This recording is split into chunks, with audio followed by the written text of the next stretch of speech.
our next speaker, who is Dr. Maria Uriarte. She is the co-principal investigator of the Luquillo Long-Term Ecological Research Program and professor in the Department for Ecology, Evolution, and Environmental Biology at Columbia University.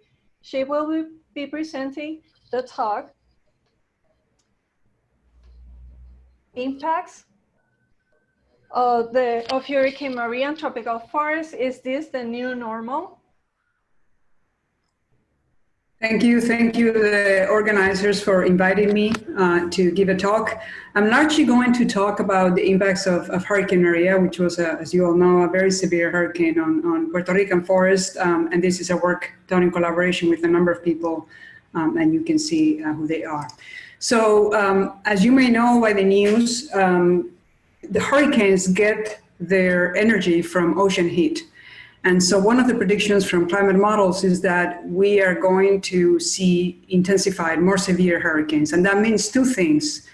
For the North Atlantic, which is the region of interest to us, we expect to see increases in maximum wind speeds of 2 to 11% by 2100. And more importantly, and with much more certainty, we expect to see increases in the order of 20% in the amount of rainfall that is associated with these storms. So, and this, of course, is very relevant given what we're experiencing, because the 2017 hurricane season was one of the most severe on records. And even though it's hard to attribute any specific storm, like Harvey in Texas and Irma Maria in the Caribbean, to climate warming specifically, it may tell us what we might expect to see in terms of impacts on ecosystems and the organisms that live in them. Hurricane Maria, in particular, was the most severe hurricane to hit the island of Puerto Rico since the early 20th century. There were two storms that were equally severe in the early 20th century. It had sustained winds of 155 miles per hour. One more mile per hour, it would have been a Category 5 storm, just a Category 4 storm. And it had rainfall within 24 hours. Some parts of the island experienced half a meter to a meter of rain, causing tremendous flooding and a lot of damage in the way. So if this is really the new normal, if this is what we can expect moving forward, there's two things that I think are relevant for forests and relevant for birds. The first question that I'd like to address in this talk is, how does the landscape characteristics influence what we actually see in terms of damage, right? Because there may be areas that are sort of refuges for trees and for birds, right? So what determines the amount of damage? And second, and equally important, is what are the selective effects of these storms on the community composition of forests? And we know that this has consequences for the bird communities. And more specifically, is Maria fundamentally different from what we have seen in the past in the long-term studies in the island of Puerto Rico? So to address the first question, this is the work of my student, Jess. We used, of course, satellite data, Landsat data. And what we did is use the method that allows us to use, so one of the things that you would see driving around Puerto Rico are these huge piles of dead wood after the hurricane. So we can use the signal of that dead wood to essentially look at the change in the amount of dead vegetation in the image that we're looking at before and after Maria. And we take that information from the satellite and we couple it with data that we collected in 28 plots distributed throughout the islands. These were plots for which we had data before the hurricane, and so we could go back and resample them. So, and we collected all kinds of information, survival, of course, but also all kinds of damage metrics and the type of damage that they experienced, where they are rooted, where they're broken, and so on and so forth. All in all, we measured 30,000 stems throughout the island. And this is the results. So the map here shows the pink blue colors is low damage, and the brown colors is high damage. And calibrating that with the data from the plots, we were able to say that we had 30 million trees that were killed or severely damaged. This was about 15% of all the trees in the island, based on our estimates, and a biomass loss of 5.28 teragrams of carbon, which was about 13% of the total biomass. Once we have this map, then we can ask, what are the factors that are explaining the variation in damage? There are the obvious ones: rainfall, maximum sustained wind speeds that I show here in the left. We can also look at canopy height, because we know that tall canopies are more prone to damage. because they offer more resistance. And then also, of course, topographic exposure. We know that topographic position, in some cases, protects certain areas. So we did that, and the results were surprising in some ways. So not surprisingly, tall canopies had the greatest damage, and we know that. But then it turned out that rain was just as important as wind in terms of damage. And there were other factors associated with rain, like how much rain had fallen in the 14 previous days and how much water the soils can hold, that were also equally important. And surprisingly, exposure to wind did not predict damage. So now I'm going to talk about what about the species composition of the forest? What was the effect of this storm and how does it relate to other not as severe storms? So for that, we compared data for Hurricane Hugo and Hurricane Maria that were different severities in a site that is a long-term ecological research site in El Yunque National Forest. Specifically, we have a 16-hectare plot where all the trees are mapped and identified that we have been tracking since Hurricane Hugo. And we limited the analysis to the species that had enough stems for us to say something substantial, which was, as it turns out, the majority of stems.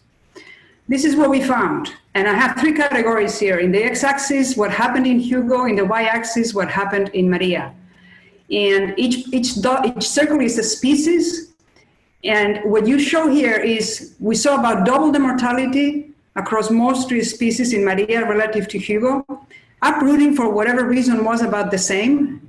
But breaking, we saw more than 3 times the amount of stems broken in Maria as we had in Hugo. And the only species that seemed to kind of escape that was the palm, the Sierra palm, which just did the same thing and kept on going. And we have hypothesized that in fact, its resistance to hurricanes has led to an increase in the abundance of these species in the forest over time. And this is what we have seen in our site, a doubling of the abundance of palms since Hugo. What will happen after Maria? We don't know. Another thing that is also really interesting from the point of view of birds is that the relationship between tree size and damage was quite different. So particularly for breaking, in Hugo, we saw much lower rates of breaking, but also, except for a couple of species, we didn't see that larger trees were more prone to breaking. But that was not the case in Maria. We saw these huge hardwood trees that were just broken by the storm. And of course, some of these trees are trees that are really important as resources for birds, both for nesting and in some cases for food. So the relationship between tree size and damage was completely different. And we also saw that, wood density that is usually in the past storms, what we have seen is that the harder the wood of a tree, the less likely that it would be killed, uprooted, or broken. And in Maria, we didn't see any relationship between how hard a tree was in terms of its wood and the probability that it would break. Again, with consequences for birds. So to conclude, a take-home points is that, yes, the storms of Maria's intensity have completely different impacts than the weaker storms that we have seen at our research site, like Hugo. And if this is the new normal, then we're going to have to think about what the consequences are and really closely track what is happening in this forest over time. Second point is that the risk factors have shifted. Rainfall rather than wind seems to be the predominant driver of damage.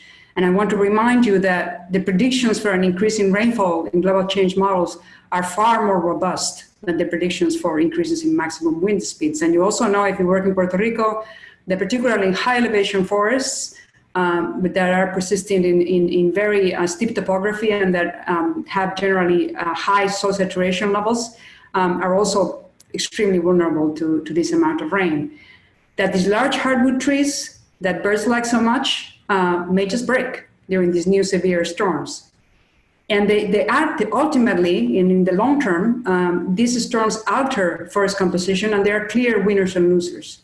And that will likely have an effect on the composition of bird communities and the abundance. And that is something that we'll need to follow closely.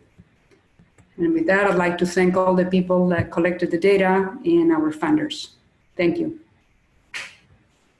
Thanks, Dr. Mario Uriarte, for such a great presentation, as well as the other speakers. Let's see if we have questions for Dr. Mario Uriarte. We don't have any Any question yet?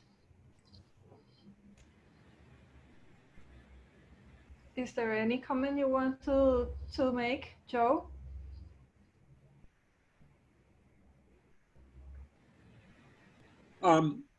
One thing that's worth noting is that the Sierra palm, which seems to do so well, is a particularly important species for the Puerto Rican parrot as a food source, as well as a food source for a competitor, the pearly-eyed thrasher, Margorops fuscatus.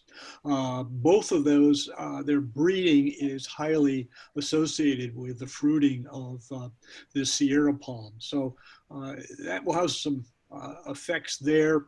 However, for other species, it may not be so positive. And even for the parrot, probably not positive, but I'll leave that for the parrot biologist to